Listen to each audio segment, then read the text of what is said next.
એટલે આ કમિટી બની છે દારૂ બંધ કરવાની. એનાથી લઈને ઘણા ગામોમાં મહિલાઓના વિડિયા આવે છે કે ભાઈ તમે શું કરો એમ, કારણ કે એને ખબર છે કે હવે નાની બહુ આવી હોય, ઘરમાં છોકરો દારૂડિયો હોય, મરી જાય એટલે બહુ દંડાય. અને આ ઠાકોરામાં જ છે આ. એટલે મહેરબાની કરીને મેં તો આ એસપી ને વધારે કીધું, સાંતલપુરે કીધું, રાધનપુર પીઆઈ છે ને એને પણ વાત કરી કે મારા વિસ્તારમાં હદર બંધ થવું જોઈએ દારૂ, અને હું દારૂડિયાને કોઈની લગભગ 50 થી 60 આગેવાનો એસપી સાહેબને આવેદન આપ્યું અને વાત કરી.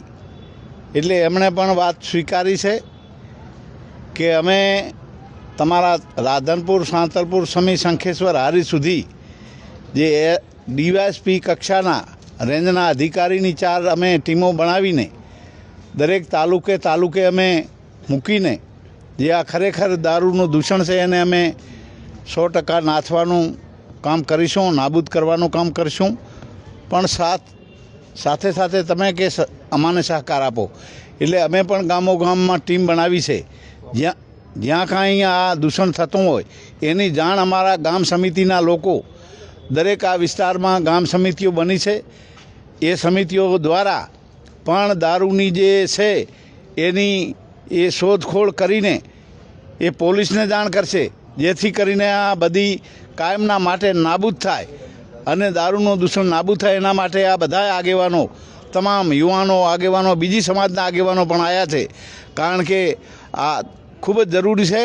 અને આ બધા જાણો છો કે ઓગળ વિસ્તારમાં જ્યારે બંધારણ ઠાકોર સમાજનું બન્યું, એ 3 જિલ્લા એટલે ઉત્તર ગુજરાતનું આખું બંધારણ બન્યું, ત્યારથી આ ઠાકોર સમાજ ગામડે જાગૃત થઈ ગયો છે. અને દારૂ બંધ કરાવવા સ્વયંભૂ જનતા રેડ પાડીને ઘણા ગામોમાં દારૂ બંધ કરાવ્યા છે, અને એ સિલસિલો ચાલુ રહેવાનો છે. અને ઠાકોરો, યુવાનો ખૂબ જ સક્રિય થઈ ગયા છે, એ 100% દારૂ બંધ કરાવવાના છે. સમી તાલુકો અને ધધાણા ગામનો છું, અને અહીં દેશી દારૂ અને ઇંગ્લિશ દારૂનો વેપાર ચાલુ છે. એ ગામડે ફરીને અમે જાતે જ એમ કે જનતા રેડ કરીને બંધ કરાવવા પ્રયત્ન કરીએ છીએ, પણ અમુક બોટલીગરો એવું કહે છે કે અમે હપ્તા આપીએ છીએ અને અમે બંધ નહીં કરીએ. એટલે એટલા માટે એમ કે આવેદનપત્ર એસપી સાહેબને આવેદનપત્ર એમને વિનંતી કરવા આવ્યા છીએ કે બંધ કરાવો. કયા વિસ્તારમાંથી? સમી તાલુકામાં. કયા બુટલેગરોએ આપને એવો જવાબ આપ્યો?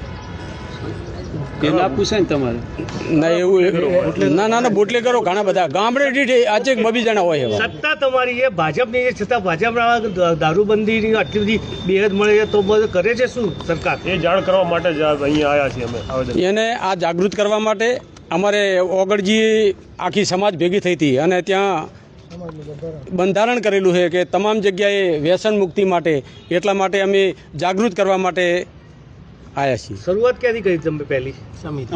અમારા સમીમાંથી, મારા પોતાના ગામમાંથી જ મેં શરૂઆત કરી છે. કેટલા અડ્ડા ચાલે છે સમીમાં? સમીમાં તો દરેક ગામમાં આજે બબી અડ્ડા ચાલુ છે.